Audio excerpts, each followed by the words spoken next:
Pai rico ofereceu $500 ao vendedor ambulante por encontrar suas gêmeas perdidas. Roberto, pai solteiro, recusou na frente de todos. Não sabia que o homem era juiz. O que aconteceu uma semana depois mudou sua vida para sempre. Roberto Silva ajustou a tampa do carrinho de churros, enquanto o sol de meio-dia castigava a Praça da Matriz. Aos 38 anos, suas mãos calejadas conheciam cada movimento daquela rotina que se repetia há 3 anos.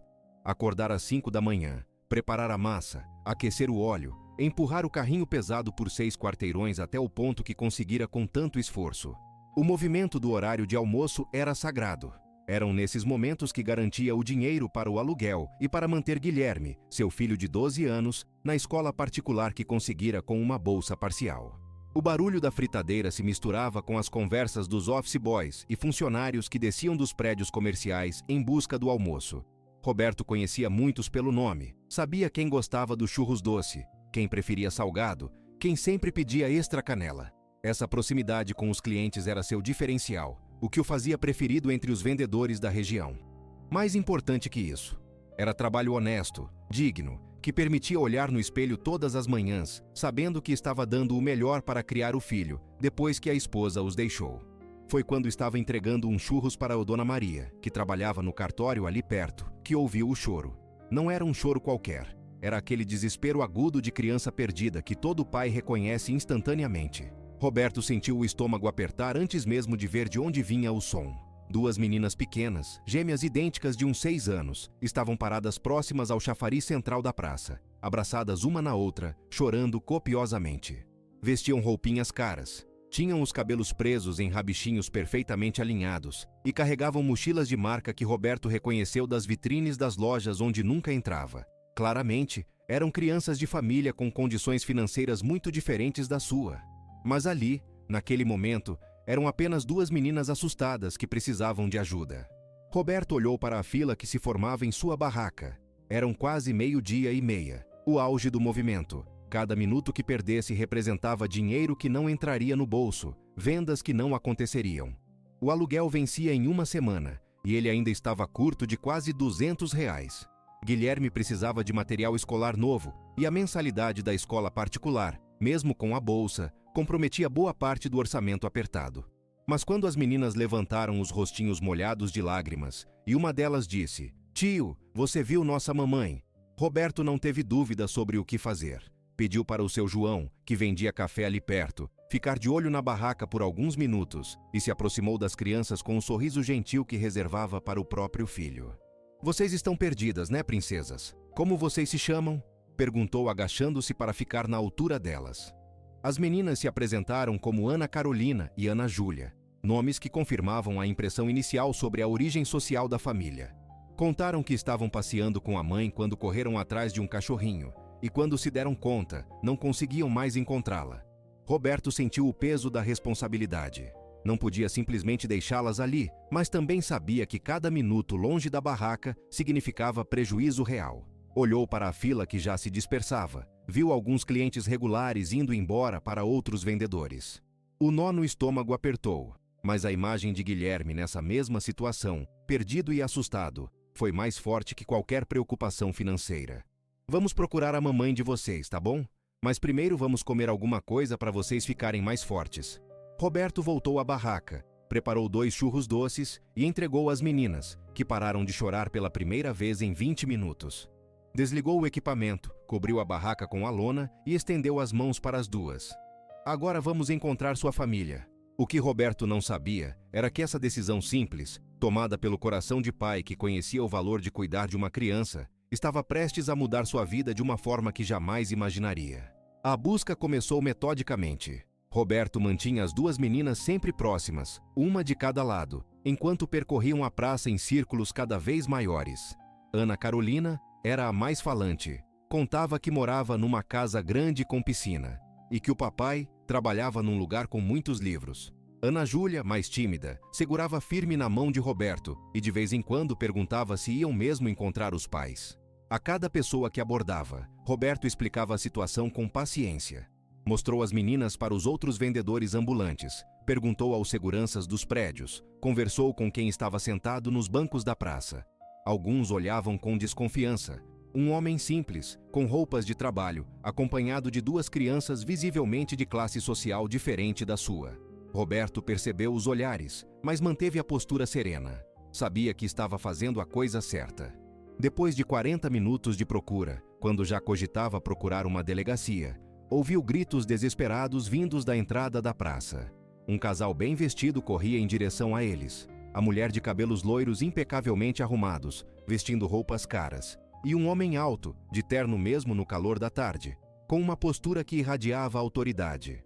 Não havia dúvida, eram os pais das meninas. Ana Carolina! Ana Júlia! A mãe gritava entre lágrimas de alívio. As meninas soltaram as mãos de Roberto e correram para os pais, que as envolveram num abraço desesperado. Por alguns minutos, a família permaneceu ali, abraçada, com a mãe repetindo, "Graças a Deus", entre soluços. O pai foi o primeiro a se recompor e caminhou até Roberto com passos firmes. Era um homem de uns 50 anos, cabelos grisalhos perfeitamente cortados, com um olhar intenso que parecia analisar tudo ao redor. Apesar da tensão da situação, mantinha uma postura elegante que Roberto associou imediatamente aos advogados e médicos que às vezes almoçavam em sua barraca. "O senhor encontrou nossas filhas?" perguntou estendendo a mão de forma respeitosa. Roberto apertou-a, sentindo a firmeza do cumprimento. "Encontrei sim, senhor. Elas estavam chorando ali perto do chafariz. São meninas muito educadas e corajosas." O homem olhou para as filhas, que agora contavam animadamente para a mãe sobre o tio gentil, que cuidou delas e deu churros de presente. Seus olhos se encheram de água enquanto voltava a atenção para Roberto. "Como posso agradecer? O senhor não imagina o desespero que passamos. Minha esposa e eu percorremos shopping centers, delegacias. Como o senhor se chama?" "Roberto Silva, senhor. E não precisa agradecer nada, não. Qualquer pai faria a mesma coisa." Roberto falou com simplicidade, mas o homem pareceu impressionado com algo além das palavras. Talvez fosse a forma genuína como Roberto olhou para as meninas, ou a tranquilidade com que conduziu toda a situação. "Não, isso não pode ficar assim." O homem tirou a carteira do paletó. "Deixe-me pelo menos compensar o tempo que o senhor perdeu do trabalho." Roberto viu quando ele contou 5 notas de R$ 100, uma quantia que representava quase metade do que conseguia ganhar em um mês bom. O vendedor ambulante sentiu o coração acelerar. Aquele dinheiro resolveria o problema do aluguel, compraria o material escolar para Guilherme, garantiria tranquilidade por pelo menos um mês. Mas quando olhou para o homem, que claramente estava oferecendo a quantia com sinceridade e gratidão, algo dentro dele disse que não seria certo aceitar. "Muito obrigado pela generosidade, senhor, mas não posso aceitar. Eu fiz o que qualquer pessoa decente faria. Se fossem filhas minhas perdidas, eu iria querer que alguém cuidasse delas da mesma forma, sem esperar nada em troca." Roberto falou olhando diretamente nos olhos do homem. Ver elas seguras com os pais já é recompensa suficiente. O casal trocou um olhar de surpresa. A mãe se aproximou e segurou as mãos de Roberto com carinho. "O senhor tem filhos?" perguntou. "Tenho sim, senhora. Um menino de 12 anos. A mulher sorriu através das lágrimas. "Ele tem sorte de ter um pai como o senhor." O homem guardou o dinheiro devagar, mas continuou fitando Roberto com uma expressão que misturava admiração e algo mais profundo. "Posso ao menos saber onde o senhor trabalha. Gostaria de trazer as meninas aqui algum dia para comprarem churros com o senhor." Roberto apontou para sua barraca coberta. "Todo dia estou ali, senhor. Será um prazer." Despediram-se com mais agradecimentos, e Roberto os viu se afastarem. O homem olhando para trás, uma vez mais, antes de desaparecerem na esquina. Quando voltou para sua barraca, o movimento do almoço havia acabado. Tinha perdido o melhor período de vendas do dia, mas enquanto reacendia o equipamento, sentia uma estranha paz. Fizera a escolha certa. Os dias seguintes foram financeiramente difíceis para Roberto. A perda do movimento do almoço daquela tarde representou quase R$ 80 a menos na receita semanal. Dinheiro que fez falta quando chegou a hora de pagar as contas. Teve que negociar 2 dias de atraso no aluguel com o proprietário e explicar para Guilherme que o material escolar novo teria que esperar mais algumas semanas. Mas Guilherme, longe de reclamar, demonstrou um orgulho que surpreendeu o pai. Quando Roberto contou sobre as meninas perdidas e sua decisão de ajudar, o menino abraçou o pai e disse: "Eu faria a mesma coisa, pai. O Senhor me ensinou que ajudar os outros é mais importante que dinheiro." Naquele momento, Roberto teve certeza de que tomara a decisão certa, independente das consequências financeiras. Na praça, a vida seguiu o ritmo normal. Roberto retomou sua rotina, acordando às 5 da manhã, preparando churros, conquistando clientes com seu sorriso genuíno e atendimento atencioso. Alguns dos clientes regulares comentavam sobre sua ausência daquela tarde específica, e quando ele contava a história das meninas perdidas, recebia olhares de aprovação e comentários sobre ainda existir gente boa no mundo. O que Roberto não sabia era que, em um escritório elegante no centro da cidade, alguém não conseguia esquecer daquele encontro. Dr. Maurício Santana, juiz titular da Terceira Vara da Família, estava em sua sala repleta de códigos jurídicos, mas sua mente voltava constantemente àquele vendedor ambulante que recusou R$500 simplesmente porque era a coisa certa a fazer. Em 30 anos de magistratura, Dr. Maurício havia visto de tudo. Pessoas mentindo sob juramento por muito menos dinheiro, famílias se destruindo por questões patrimoniais, advogados inventando estratégias apenas para aumentar honorários. A honestidade havia se tornado uma raridade em seu mundo profissional. Mas ali, na praça, um homem simples havia demonstrado uma integridade que muitos dos profissionais de seu convívio não possuíam. Ele contou a história para a esposa, Cláudia, que também ficou profundamente tocada. Maurício, quando foi a última vez que alguém recusou dinheiro por princípio? Ainda mais alguém que claramente precisa. Ela perguntou durante o jantar. Aquele homem tem uma nobreza de caráter que muitos dos nossos amigos não têm. Dr. Maurício concordou em silêncio, lembrando-se de como Roberto tratou as filhas, não como um favor prestado a estranhos, mas com o carinho genuíno de alguém que compreende o valor de cuidar de uma criança. A forma como ele se agachou para ficar na altura das meninas, como falou com elas sem pressa, como priorizou o bem-estar delas sobre seu próprio trabalho. 2 semanas após o incidente, Dr. Maurício decidiu passar pela praça durante o horário de almoço. Queria ver Roberto trabalhando, observar se aquela bondade era genuína ou uma performance motivada pela presença das filhas bem vestidas. Encontrou o vendedor conversando alegremente com uma senhora idosa que comprava churros, ajudando-a a contar o troco com paciência, tratando-a com o mesmo respeito que demonstrara para com sua família. É assim que ele trata todo mundo, pensou o juiz, observando de longe. Roberto cumprimentava cada cliente pelo nome, perguntava sobre a família, lembrava-se de preferências pessoais. Não era um ato, era simplesmente quem ele era. Dr. Maurício estava prestes a se aproximar para cumprimentar quando seu celular tocou. Uma emergência no fórum exigiu sua presença imediata, e ele teve que partir.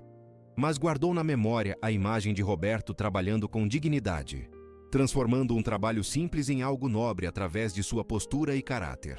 O juiz não sabia que, enquanto observava Roberto trabalhar, funcionários da prefeitura também estavam na praça, mas estes tinham uma missão bem diferente. Estavam fotografando e catalogando todos os vendedores ambulantes da região como parte de uma nova fiscalização que prometia ser mais rígida.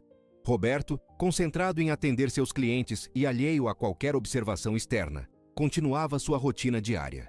Não fazia ideia de que 2 semanas de aparente tranquilidade estavam prestes a ser interrompidas por um desafio que testaria não apenas sua capacidade de sobrevivência, mas também revelaria o verdadeiro poder dos relacionamentos construídos através da bondade genuína. A bomba explodiu numa segunda-feira chuvosa de junho. Roberto estava organizando os ingredientes para mais um dia de trabalho quando bateram na porta de sua casa às 7 da manhã. 2 fiscais da prefeitura, uniformizados e com cara de poucos amigos, entregaram uma notificação que fez o mundo de Roberto desabar. Tinha 72 horas para regularizar sua documentação ou seria proibido de trabalhar na praça. O papel oficial listava uma série de exigências burocráticas que Roberto nem sabia que existiam. Licença sanitária atualizada, alvará específico para vendas em espaços públicos, certificado de manipulador de alimentos renovado e uma taxa de regularização de R$ 1.200, valor que representava quase 2 meses de trabalho. Para um homem que lutava para pagar aluguel e manter o filho na escola, era uma sentença de falência. Como assim eu preciso de tudo isso de uma hora para outra? Roberto perguntou com a voz embargada. O fiscal mais jovem demonstrou alguma simpatia. Olha, seu Roberto, a lei sempre existiu, mas agora eles vão começar a fiscalizar pesado. O senhor tem 3 dias. Se não regularizar, vão apreender seu equipamento. Guilherme presenciou toda a cena antes de sair para a escola.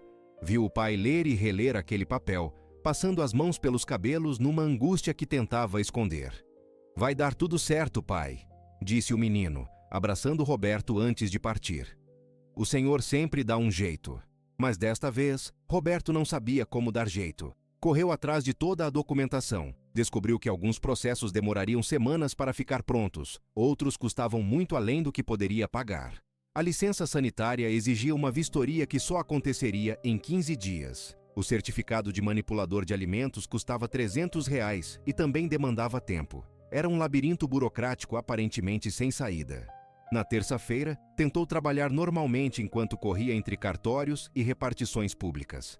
Seus clientes regulares perceberam a tensão e, quando Roberto contou sobre o problema, muitos demonstraram solidariedade. Dona Maria, do cartório, até ofereceu emprestar parte do dinheiro, mas Roberto recusou gentilmente. Não posso aceitar, Dona Maria. Já é muito difícil conseguir esse dinheiro para mim, imagina devolver para a senhora. Na quarta-feira, seu último dia de prazo, Roberto mal conseguiu se concentrar no trabalho. A angústia estava estampada no rosto e até mesmo o sorriso que sempre oferecia aos clientes parecia forçado. À tarde, quando se preparava para recolher a barraca pela última vez, viu um carro oficial da prefeitura estacionando próximo à praça. 2 homens de terno desceram do veículo e caminharam em sua direção. Roberto sentiu as pernas ficarem bambas. Era o fim. Em poucos minutos, perderia não apenas o trabalho, mas também o equipamento que representava todo o seu investimento. Como explicaria para Guilherme que não conseguiria mais pagar a escola? Como pagaria o aluguel do mês seguinte? O senhor é Roberto Silva? Perguntou o homem mais alto, que Roberto reconheceu como um dos fiscais que estiveram em sua casa. Sou sim, senhor. Eu tentei providenciar tudo, mas não consegui. Roberto começou a se explicar, quando o fiscal o interrompeu com um sorriso. Senhor Roberto, há um equívoco em sua documentação. Verificamos melhor e o senhor já possui todas as licenças necessárias para trabalhar neste local. Houve um erro em nosso sistema. O fiscal entregou um papel oficial com timbres e selos. Este documento comprova sua regularização. O senhor pode continuar trabalhando normalmente. Roberto pegou o papel com as mãos tremendo. Leu 1, 2, 3 vezes antes de conseguir processar a informação. Estava tudo ali. Licenças, alvarás, certificados, todos válidos e atualizados. Mas, como? Eu não tinha nada disso, murmurou. Aparentemente alguém tratou de regularizar sua situação, senhor Roberto. Todos os documentos estão em ordem e as taxas foram pagas. O senhor teve um anjo da guarda. O fiscal mais novo piscou discretamente antes de se retirar. Roberto ficou parado na praça, segurando o documento como se fosse um tesouro. Não entendia como, mas sabia que sua vida havia mudado mais uma vez. E desta vez, não sabia quem agradecer. A resposta chegou 3 dias depois, numa manhã de sábado que Roberto nunca esqueceria. Estava em casa preparando o café da manhã para Guilherme quando tocaram a campainha. Do lado de fora, encontrou o Dr. Maurício Santana, acompanhado de Ana Carolina e Ana Júlia, que carregavam um desenho colorido nas mãos. Bom dia, Roberto. Espero que não se incomode com nossa visita, disse o juiz com um sorriso caloroso. As meninas fizeram um desenho para o senhor e insistiram que precisávamos entregar pessoalmente.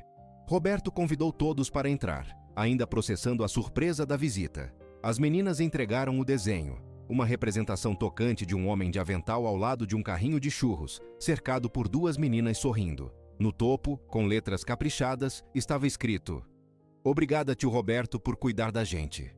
Doutor, que honra receber vocês em minha casa, Roberto disse, oferecendo café. Guilherme apareceu curioso e Roberto fez as apresentações. O menino cumprimentou a todos educadamente e Dr. Maurício ficou impressionado com a semelhança de bons modos entre pai e filho.